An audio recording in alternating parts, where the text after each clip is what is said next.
Welcome back to Pop Tabs, keeping tabs on all your pop culture news. I'm your host, Matthew Yapp, and joining me today are... Tyler Wheatley. And... Daley Wilhelm. It's her video premiere. I have a face. She has a face and everything. I have a face.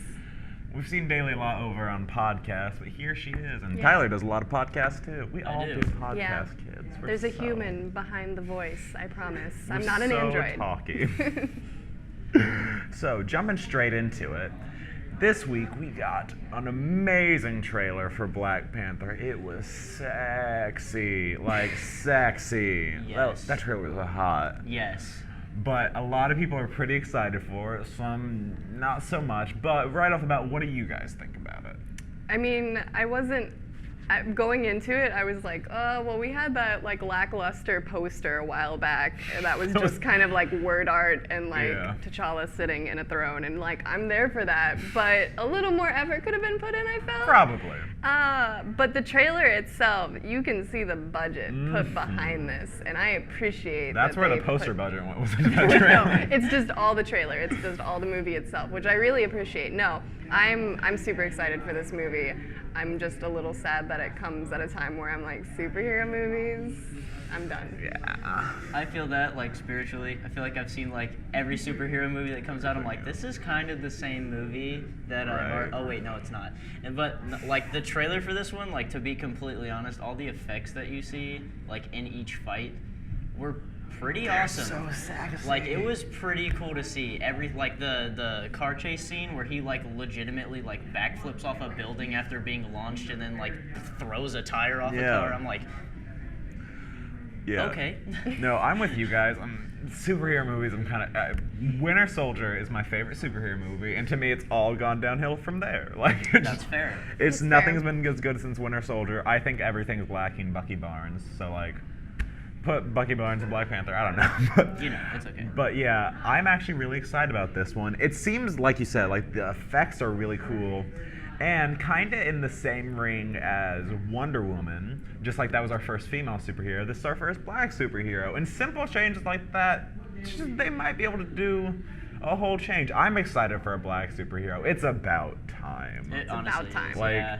way behind where we should have gone by now. But I mean, DC still doesn't. They have the entire Justice League movie, and like Cyborg, sorta, he's our first black Yeah. superhero, but he doesn't get a movie for a while. Yeah. So it's Yeah. unfortunate. But I was really excited for the cast of this movie. Like, seeing everyone, even though, like, a lot of them were just action movie stars, basically, but, like, the main character from Get Out is going to be on there, and, like, I was like, it was just really cool to see basically an almost entirely black cast. yes, For Hollywood to actually not whitewash a film that's basically set in, like, an African setting. it's crazy how when you're in Africa, people are African. I know. What? and somehow Take a hit, any movie in Egypt. Somehow Oh my they haven't gosh. figured that out until now, apparently.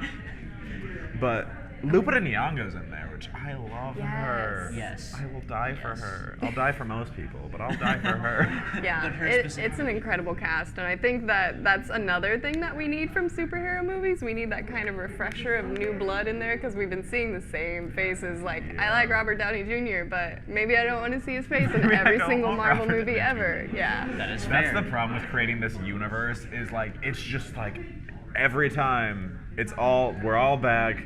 Here's everyone again, except for Bucky Barnes. Except for Bucky Barnes. But he's like parallel in this movie. He's frozen somewhere in the city. Somewhere. He's somewhere there. Maybe he'll show up. I don't know. He'll just get like Just, a like, weird frozen cameo, like in a a- Han Solo kind of cameo, where he's I just like frozen hope- in place. I hope Jabba the Hutt and Bucky Barnes are sitting in just like a corner somewhere, completely unmentioned. Just like in the background, just like no one even mentions it. Like Yeah. it's perfectly fine. It's fine. But at the It's same fine. time, it's not. Now, on the topic of, we're excited about the cast and the fact that it's very like depicted in like Africa well, but some people are kind of unhappy that the first black superhero is it's so African driven, which I can kind of see where they're coming from, because the trailer is using hip hop music, which is very different from the rest of the Marvel trailers. It's an entirely black cast. There's 2 white characters that are like main characters, and even they're not really important. Yeah. And it's set in Africa. It's African king. It's all very, to be the first black superhero is very African based, which some people aren't a huge fan of. They think it's a little on the nose. I guess if you're gonna do it, go all out, because there has been no like previous example of doing something like this. So it's like, if you're gonna do it, let's make it proper, I guess. I've seen around online that people have been like, well, this is unrealistic because there's no like hidden city inside of Africa that's like super technically advanced. That's the unrealistic part about superhero movies. Wow, yeah, superhero movie. You're gonna pick on that part? Like, really? Really? The one argument I got was somebody said, well, what if Wonder Woman would have been entirely a female cast to be the first female, which I would have been okay with. Yeah, like, I'm there for it. I wouldn't have minded. But that being said, in Wonder Woman, there is, for the very much beginning of the movie, the entire female population of Themyscira, like, she comes from a completely female land, and she's a female. And no one was like, oh, it's dumb that the first female, a superhero, comes from an entirely female land. And so why are we upset that the first black superhero is coming from Africa? Especially when, like, Black Panther is such a great comic book series he is an African king. It's sticking to the comics. Yeah. Like, that's what it is. It's not like they retconned it or anything. Yeah. I'd rather them not, like, try to, like, modernize it in a way where they're like, he's, like, street king or something. He's the king of Brooklyn. Yeah, like the king of Brooklyn, and like they try to make it like too much, or even like at that point just racist more than anything. Yeah. I'd rather them keep it this way where he is an African king, Yeah. and it just works out. Like it just looked good. I was like, I can dig this. Like everything about it, I was like, I'm actually more interested in this than I am of like the 17th Avengers that's probably gonna come out. Right. I'm more hype about this than Justice League, which is a shame because how much work they put into Justice League, but like everything I've seen, I don't care. But this one, I like that we're getting a kind of a new aesthetic with the like African aesthetic. It's a very new vibe. It's something we've never seen for a superhero movie. And Justice League, it's something we've seen a lot for superhero movies. Yeah. A lot. I'm tired of being in these big old cities that are just essentially New York, or like Metropolis, which is just New York, like discount New York. Yeah, Metropolis, discount New York, and also Gotham, which is discount New York across the river. Like, right. That was my favorite part of Batman v Superman, is they were like, Gotham's right over there. It's like, we've never noticed this before. It's just like one of those details, one of those things, yeah. It's coincidence. Fine. No, everything's fine. It's okay. It's fine. It's all right there. What a coinky dink. I feel like I kind of dug it too, because even though like this, I don't want to be too triggering. It gave me like a Star Wars vibe, which I've loved all of the atmospheres and like how they play out in like the different planets and settings and like, you know, like the urban and everything. Like it just kind of gave me that vibe because it is futuristic. Like she's flying a plane with like just her hands, like hovering, and like it's a very futuristic setting. I mean, like one car is like made of light on the inside that he's just driving, and I was like, Tron, Star Wars, Marvel, okay. I mean, I liked it. I dug like what they were doing rather than like the whole, again, just a city that looks like New York. I love New York, but I don't want it in every superhero movie. Right. Yeah, especially for an origin story, because we've been doing so many origin stories, and it just like all blends together where it's like, kid from New York, like does the thing, gets powers. He's a weird outcast, but now he has powers, and oh, look at him, he's doing great now. No, let's go the opposite side of the spectrum and have an African king. Yeah. Seriously. He's already badass. He doesn't need like the powers to come with it.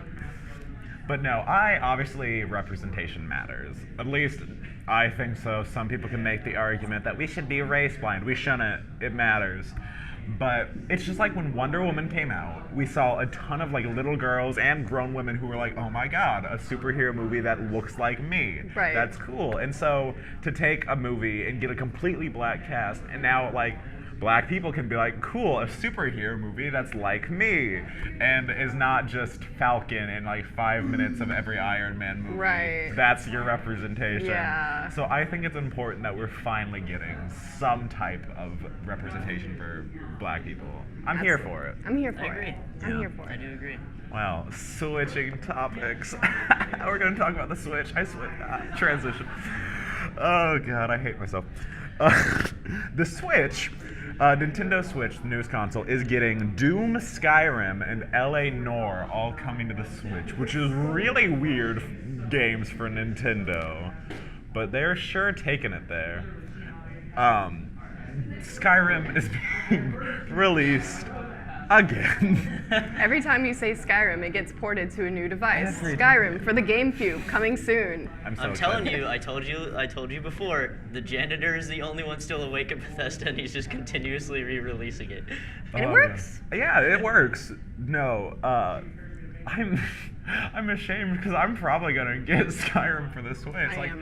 Absolutely. That's the thing. I know I'm helping the problem, but I like Skyrim. Yeah. Honestly, it's a great game, and it's still continued to be a great game. So if it ain't broke, don't fix Yeah. it. Like, Skyrim and their issues for the fact that Bethesda will not make a new game in the series aside, what do you guys think about the fact that the Switch is kind of taking on... In the past, Nintendo's almost exclusively been like very self-sufficient. They only release Nintendo games. They don't let other companies have their games. Yeah. But now they're kind of starting to pull in other companies, and I think that's interesting. I think it's a great strategy. The fact that they're like, not every game's Super Mario, like in some way. They're just like, let's pull in like big games that have been popular because we can handle this. Even if you don't, like, you can now play Doom on the go. You know how long I've been wanting to do that because I can't port around a 30-inch TV and a PS4 in my backpack? Not with that attitude. You can, just not with that. No, but like now you can play it on the go along with Skyrim, and I haven't had any experience with Eleanor, but like the fact that you can do this now is super awesome. And then as soon as you get home, just like you can with every other game on the Switch, pop it in the port and you're ready to go. right. Yeah. I'm super excited for this. Yeah. I think Nintendo as a whole was like haunted by the shovelware that the Wii featured. Like, that is what the Wii wound up being like known for, is like weird supermarket bought Wii games that your grandma found for like $2 and was like, "You have that Nintendo, don't you?" Yep. And it was like, "Yeah, grandma, thanks. I'll play Super Shopper 93. This is just a coupon book in a Wii game." Like, that's all it is. But now I feel like they're much more confident in the Switch, and I think they have a right to be, definitely, because it is a fantastic console, and so they feel like they can bring in those games, those more like high-powered games, and even like random games, and it will still like have its own reputation for itself rather than going by the way of the Wii, where it just got really weird there after a while. Yeah, to be honest, my favorite game on the Wii was The Price is Right on the Wii. Oh my god. Which it was literally exactly what it sounds like. They had a lot of like weird game show things which I was into, but no, like you said, they're starting to take like an approach where they know that their company is good enough to take in AAA games and like big titles, and also the Switch has been getting a lot of like indie games like ported over to them because the console works really well for indie games. Like Stardew Valley just got on there. Golf Story I heard is coming to the Switch, which I'm so here for. Yes. I'm a very casual gamer. I just want my nice farming / golf simulator. Like, I'm not trying to do anything too serious. No, Stardew Valley for the Switch is fantastic. And I think that they need to continue moving that way, especially like low graphics games, because admittedly the Switch isn't that great for if you're wanting to have that really high quality experience. But gameplay wise, 8-bit stuff, 16-bit stuff, good job Switch. Absolutely. Good job Nintendo. Oh yeah. Which is still, like, again, like you said, if it can run 8-bit to 16-bit, like, really well, the fact that they're wanting to be so confident with Skyrim and Doom and Eleanor I'm curious to see, I'm really excited about it, but is it going to look crystal clear every time you take it out of your TV to play it on the go? Yeah. Because I think at this point, about the highest they've like gone for is Breath of the Wild in terms of like graphics quality, which really pretty game, great game. But myself, I even got like with just Breath of the Wild, got some lag issues. Like every time you tried to catch everything on fire, which if you're me is frequently, I enjoy flames. Like, you just got kind of lowered quality. And so I'm curious to see if something like Doom, which is like constant explosion shooting, or Skyrim, which is like hyper-realistic, beautiful, I want to know how it's going to translate. Yeah. Also, can I get more flames? Like, You play Doom, everything is on fire. I love it. All the time. Anything. I just want everything to be on fire. But one thing that I've seen is that they are still sticking with their plan of their games will not be going to any other companies. Which I think if they can hold that down is kind of the best of both worlds. Because like if you can get other people to give you their games but also be like, no, these are just for me. Because like Breath of the Wild, had that been released on any other console, the Switch would not have sold as well as it did. Oh, no. Like that was the selling point of the Switch, that they were like, new Legend of Zelda game, go It was for my Breath of the Wild machine for the longest time. time. I just now bought Stardew Valley, and that's the only other game I've ever played on my Switch. Yep. I forever only played Breath of the Wild, and then eventually I was like, Bomberman's cool, I'll go for that. There you go, yeah. But yeah, no, it was a Breath of the Wild machine for a lot of people. Yes. But they're starting to expand from that. They got Super Mario Odyssey coming out, which is a big title, and it's gotten a 10 out of 10 by IGN, I think it was. Yeah. Yeah. Yeah, no water levels apparently, so No water. we're Yeah, good. there's not too much water, so it gets Not a too 10 much out of 10. water. And you can also see Mario's nipples, so that's why I got the 10 That's out of 10. probably It's why. about time. Honestly, we were super excited about it. Super Mario excited nipples. That's the whole game. That was their title. And then they're like, oh, we should probably name this Odyssey. Odyssey, make it Yeah. less weird forever. Just a little more comfortable in like the foreign markets. Like Japan gets it. You know. Japan gets it. understands. Japan understands. Japan knows we need Mario Yeah. nipples. I don't need to see every pore on Mario, including the pores around his nipples. Like that's a thing that you can do with the magic of Nintendo now. No, you can't. I want Super Mario Maker when they inevitably release it on the Switch. I want it to come with nipple Mario. Like, we've talked too much about nipples on this Okay. episode. But yeah, so Nintendo has managed to create this kind of like bubble where people are coming out and like willing to put their games on their console without ever pushing anything out on that. I kind of respect that from them. Yeah.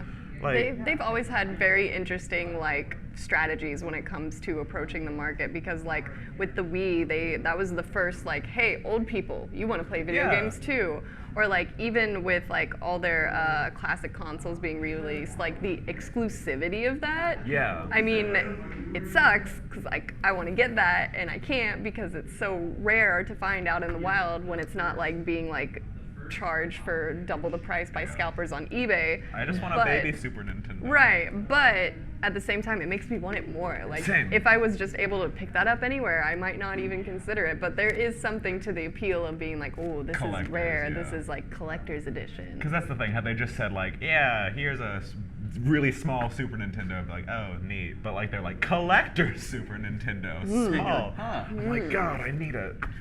But One more thing I don't need to buy. Yeah.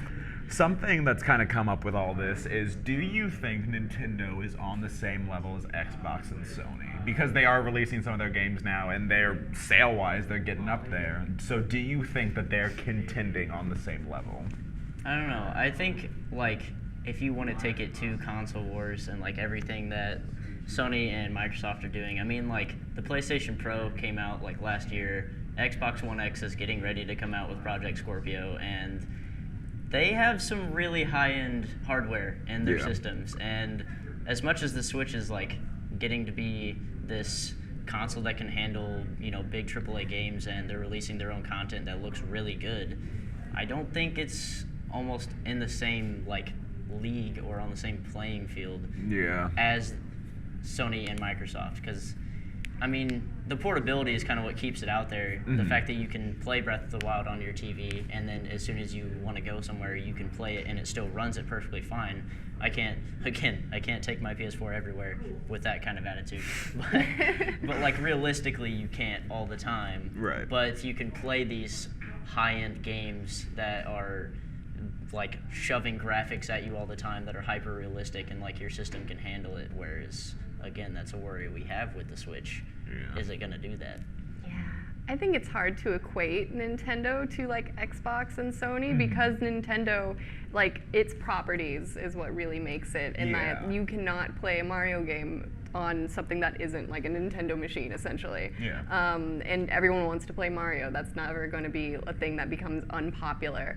So I think Nintendo's trying to do its own thing and kind of refusing to like jump into the console wars. Like they're Right. trying to do much different things than what PlayStation, Xbox are trying to achieve. But now it is right to say that that seems to kind of be changing now that they're letting in these like AAA familiar titles onto the Switch. But I think the Switch and Nintendo itself is still going to try to be its own thing for a Yeah. very long time. Kind of on the analogy you said of like they're in a different league. I think of it as like they're playing Major League Baseball and Nintendo is playing checkers. Like it's a totally different game for Nintendo. Honestly. Like they're not trying, I don't think they're trying to keep up or be in the same league. I just think that they are doing their Nintendo thing, which, like you said, it's very different from what Xbox and. They're almost like the beefed up version of the handheld console wars. Yeah. Like if you want to put like the PSP or like Game Boy in, which is still like Nintendo, but like. I hope we get smaller Game Boys. It's just still a Game Boy. Even tinier ones, but no, like they're almost hand. like in that league, which like Sony hasn't released anything forever for that because they're like meh, and Microsoft doesn't really have their own thing. I mean, there's like portable things you can do with Xbox games and stuff, but like Microsoft hasn't done like, here's a portable 360 or like here's a portable Xbox One, and Switch has that edge on them. Yeah. The fact that you can take it everywhere. I think that's what's really keeping it alive, along with their own like exclusive Nintendo games. Yeah. I think Nintendo's got some good ideas, but you know who has awful ideas? I love my transitions.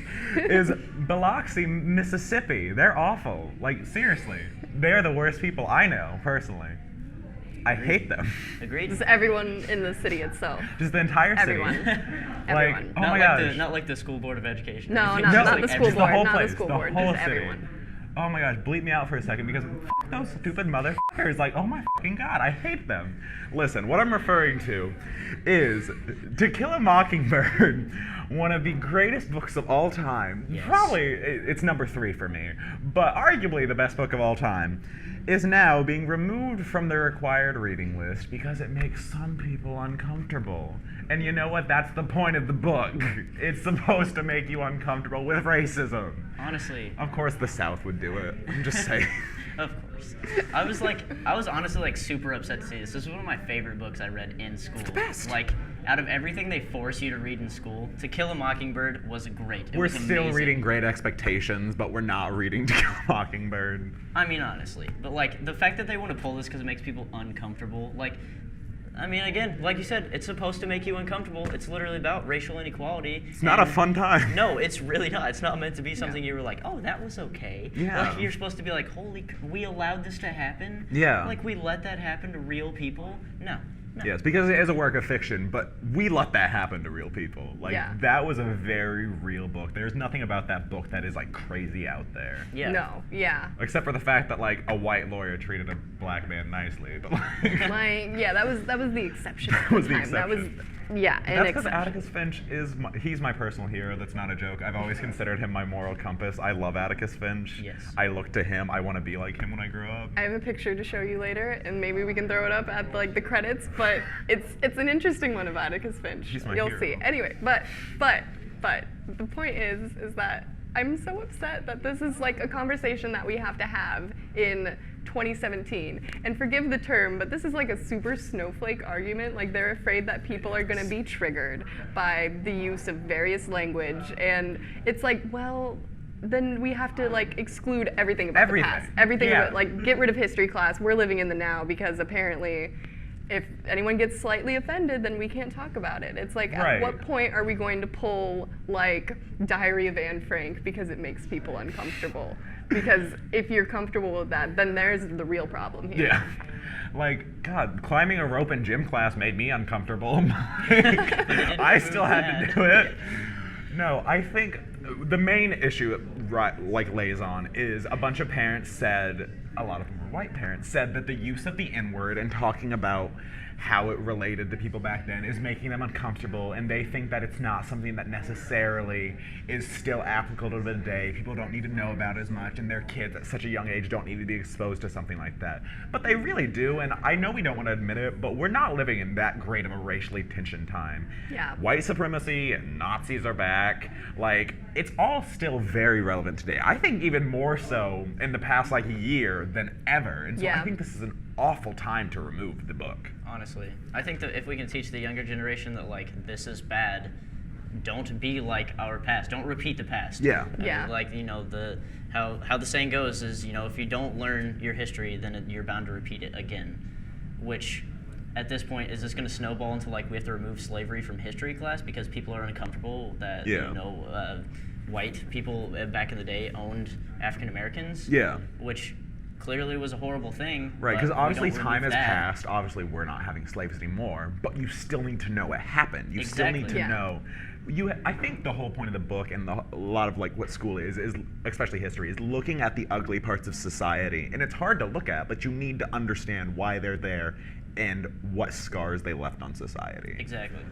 And just You need the context to learn about it, because otherwise, I mean, let's be honest, the internet is a terrible place, Oh, yeah. and children are going to be run into all sorts of things. They're gonna see those including words. probably, racial slurs Yeah. and general, like, terrible memes that are super racist. And if they have that context of being like, oh, I read To Kill a Mockingbird, and, you know, like, it's kind of scary to see how similar people are treating people of color now, just like they were back then in that context, because, like, it's hard to, like, sit down and be like, this is how it was back then, and just have that statement, whereas a book is a much more experiential thing, Yes. where it's like, wow, this was constant. There was, like, people had to live in that environment, and it's very hard.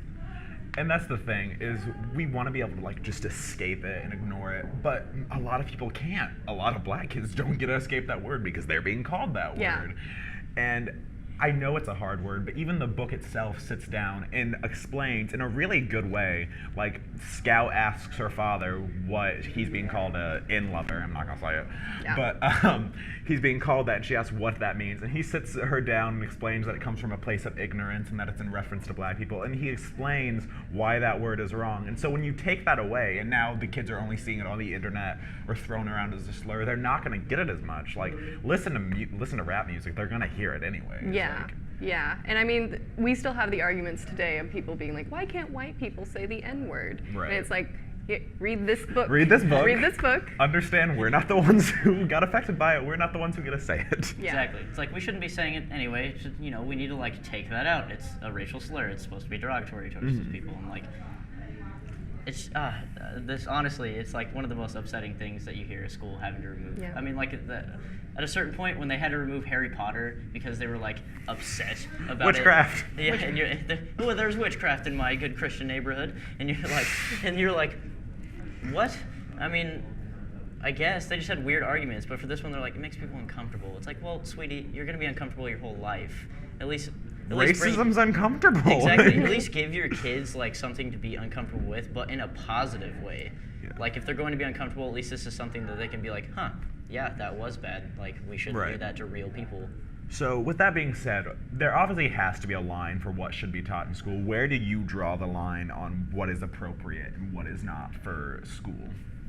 I think I draw the line when it's like you are purposefully omitting something, and it's essentially lying by omission then. And you're trying to say, oh, well, no, our country has always been like this, or our country has never been in this very dark place. You have to look at the ugly things and face them. And I think that to give children that information in a environment where you can foster discussion about it rather than just be like, look, just deal with this on your own, Yeah. and not have like people to be like, okay, well, let me explain like why there's a history behind this. It's sad. It gets to the point of censorship where it's Honestly, like when we ban books, we're banning ideas essentially, and where do we go from there? It's an authoritarian state at that point. Because I remember reading the book in school, and I remember it was very uncomfortable, and the discussions that came with it were very uncomfortable. I remember like there was this really heated discussion between two students. One was white and one was black, and basically it was like, this is just weird, we shouldn't have to learn about this. And she went on about how like the book was important to her because she spent her whole life being talked to like that, and she wanted people to understand what it felt like to be seen through that perspective. And so to go through the eyes of a white child coming to understand what racism is, because that's essentially what the book is Scout coming to learn what racism and bigotry is. So I think people need to be able to see that through a set of eyes that they can understand, and they need to learn the lessons. Yeah. I agree. That's where I draw the line. Is I think there's obviously things that need to be omitted from schools because some things just aren't appropriate for school. But in my mind, the line gets drawn when you're not trying to teach a lesson. When there's no lesson to learn, then no, they doesn't need to be in the schools. But I think To Kill a Mockingbird has a lesson to learn, and it needs to be there. Absolutely. Exactly. Yeah. It's more than just like some school lesson to teach you like basic knowledge on things that you just kind of like expand throughout your years of school. This is like a social, like moral lesson that you need to learn to be essentially a good person throughout your life. To like, hey, don't be awful, okay? Please. But here's like a book to better explain that. Here's why racism makes you terrible. Yeah, honestly. Please just know it does. I mean, like, the only thing that, like, I was more uncomfortable with in school that if it was thrown on us was more or less religion. If a teacher was trying to, like, shove religion down my throat. Yeah. Which is something my school was, like, very good about. Like, hey, don't bring, like, your political or your religious ideals into a conversation with a student. Unless they bring it up to you in, like, one-on-one. Like, you know, don't shove that down my throat. But this needs to be, like, shoved in your face to be like, this is bad, this is here, but read it so you can understand why. Yeah. Yeah. Yep. I'm going to leave it all with a quote from my favorite English teacher, Carrie Ann Wicker. What a god. Shout out. She was wonderful. But she basically said that yes, everything is uncomfortable, and yes, society is ugly, but at least we can learn from it. Thank you, Carrie Ann. Loved her. Yes. But that's all the time we have for you this week. I've been your host, Matthew Yapp. Joining me today was... Tyler Wheatley. And... Daley Wilhelm. Thanks, guys. Hey, you look like my sister, and you look just like Maisie's brother, Miles. Weird. Yeah. Fun fact, too. There's only a couple actors in your life, and therefore we have to recite this from, you know. It's like British drama. Wow. Wow. Did I just hear wow? A good old